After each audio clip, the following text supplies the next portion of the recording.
কোনো জিনিস কবে তৈরি হয়েছে কিংবা কোনো ঘটনা কবে কখন ঘটেছে তা যখন নির্দিষ্ট করতে পারি না, তখনই আমরা মান্ধাত্তার আমল এই প্রবচনের শরণাপন্ন। কিন্তু জানেন কি, এই প্রবচনের পিছনে রয়েছে একটি দুর্দান্ত কাহিনী। ডক্টর বাঙ্গাল ইউটিউব চ্যানেলের আজকের এপিসোডে আমরা সেই কাহিনী শোনাবো আপনাদের।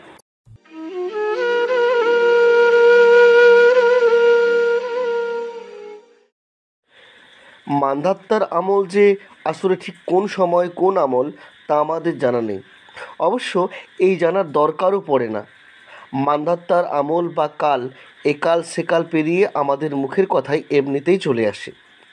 এই প্রবাদের পিছনে রয়েছে একটি আশ্চর্য পৌরাণিক কাহিনী। মান্ধাত্তার আমল বা কাল শুধু প্রাচীন নয়, অতি প্রাচীন, যাকে বলে পৌরাণিক কাল।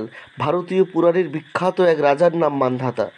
দিগ্বিজয়ে বের হয়ে তিনি বহু দেশ জয় করেন এবং ভ্রমণ করতে করতে সুমেরু পর্বত শিখরে উপস্থিত হন। সেখানে রাক্ষসরাজ রাবণের সঙ্গে তার ভীষণ যুদ্ধ হয়, কিন্তু জয় পরাজয় স্থির না হওয়াতেই উভয়েই বন্ধুত্বের বন্ধনে আবদ্ধ হন। সমগ্র পৃথিবী জয় করে মান্ধাতা স্বর্গ জয়ের উদ্দেশ্যে রওনা দেন। তার প্রচেষ্টা অবশ্য সফল হয়নি।